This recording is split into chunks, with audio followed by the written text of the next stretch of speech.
O Brasil foi o último país aqui continental, vamos dizer assim, né? Um grande país a abolir a escravidão. E o último país de fato, né? Porque teve países menores que aboliram depois, mas enfim. E a população negra no Brasil enfrentou uma das piores, a população negra ex-escravizada, né? Depois da abolição, enfrentou uma das piores, né, exclusões, né, materiais, de não inserção na sociedade baseada no trabalho livre que se formava.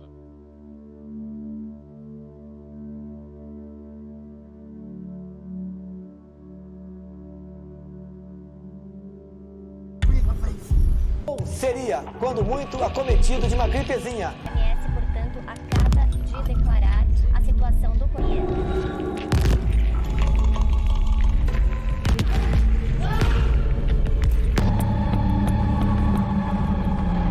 Isso é uma fraude no povo americano.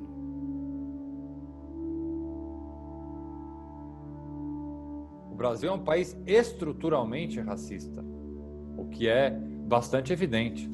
É um país que, até bem pouco tempo atrás, do ponto de vista histórico, quase ontem, né? Quando nós pensamos em história, nós pensamos em séculos, milênios.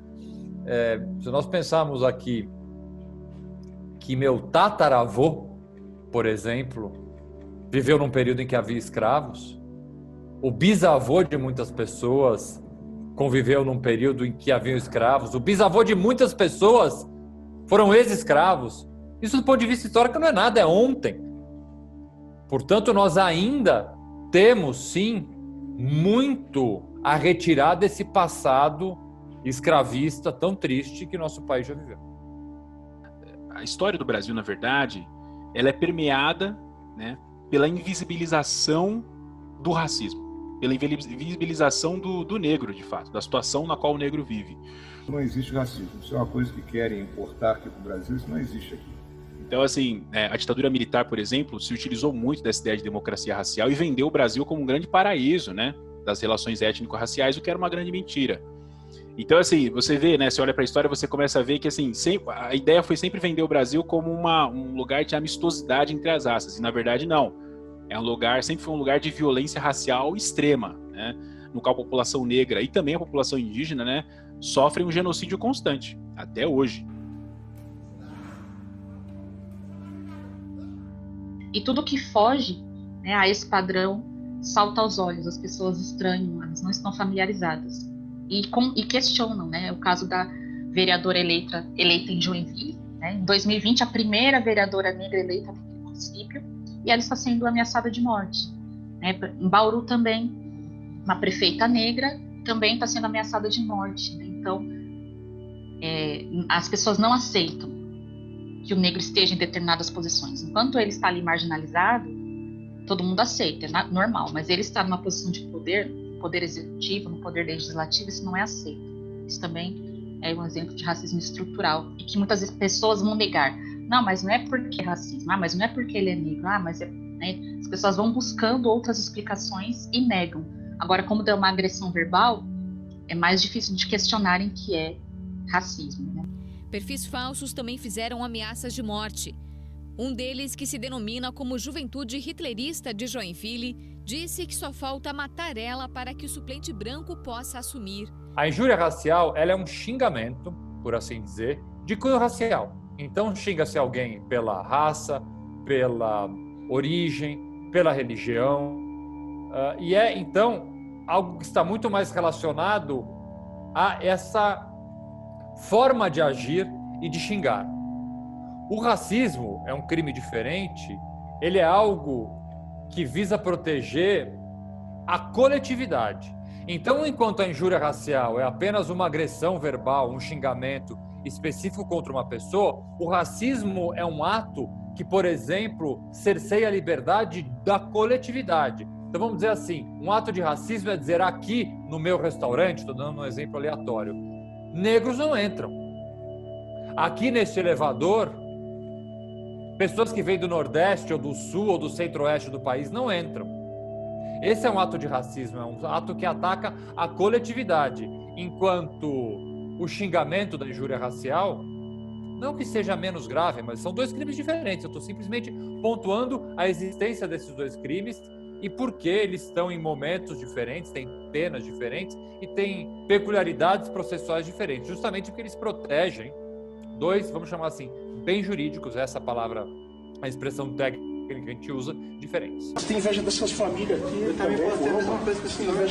Posso ter a mesma coisa que o senhor. Posso ter a mesma coisa que o senhor. Você nunca vai ter. O senhor conseguiu por quê? Porque seu pai te deu ou porque você trabalhou? Racismo individual é aquele racismo que explica, que abarca, né, enfim, que aborda o ato de racismo, a injúria racial. Então é aquele conceito que vai explicar e vai abordar o abandono de incapaz, que né, acaba na morte de uma criança inocente, é o que vai tentar abordar os atos, as injúrias que acontecem no nosso dia a dia. O racismo institucional, que é a segunda frente de análise, o segundo conceito, né, é o racismo que explica como, né, as instituições estão permeadas pelo racismo. As instituições, eu quero dizer, né, as escolas, os hospitais, a polícia militar, né, as universidades, as empresas, mas não só as instituições essas que eu disse agora, também as instituições como regras do jogo. Então, as regras do jogo na nossa sociedade, elas estão permeadas pelo racismo. Então, é isso que o racismo institucional busca explicar.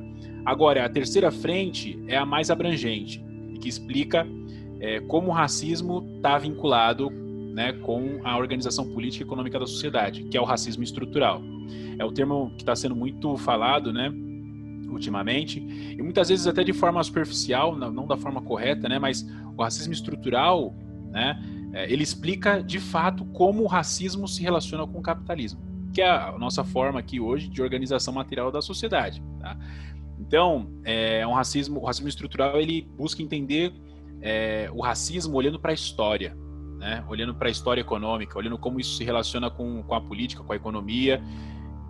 A gente olhar em determinados lugares e achar natural não ter pessoas negras trabalhando, ou, por exemplo, uma foto de uma universidade num curso de elite, né, por exemplo, de medicina, a gente só vê pessoas brancas e a gente não estranhar, a gente achar natural, olhar para a TV só agora, né, recentemente, colocando âncora de telejornal, né, uma mulher negra na Globo, por exemplo, ou a pauta racial fazendo, né, compondo um percentual maior dos principais telejornais, isso faz parte do racismo estrutural. A gente naturaliza essa desigualdade entre brancos e negros, né?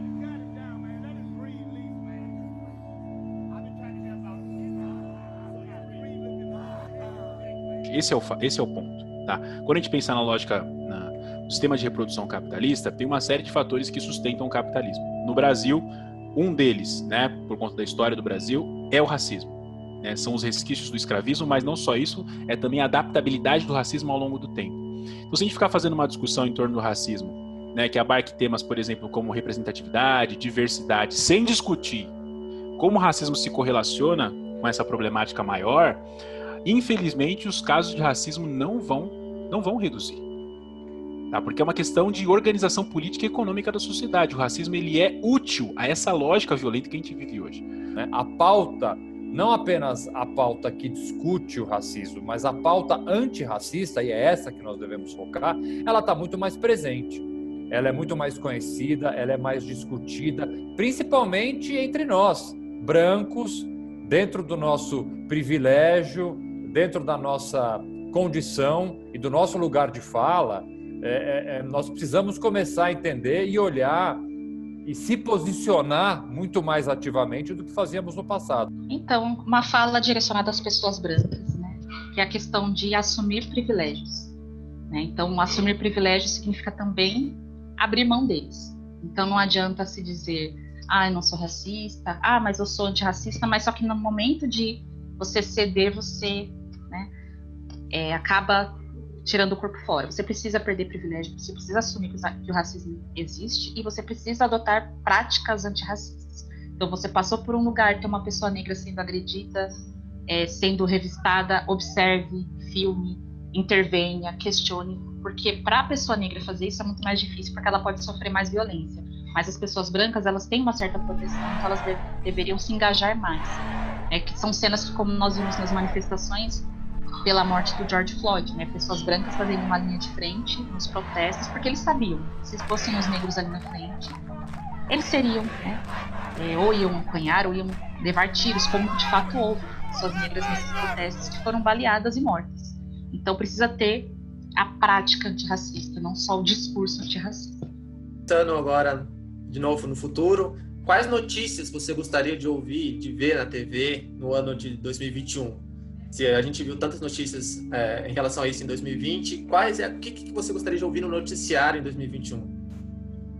Eu espero ver, na verdade, não os noticiários, eu espero ver as pessoas que tratam o racismo dessa forma com mais voz e cada vez mais fortes, né?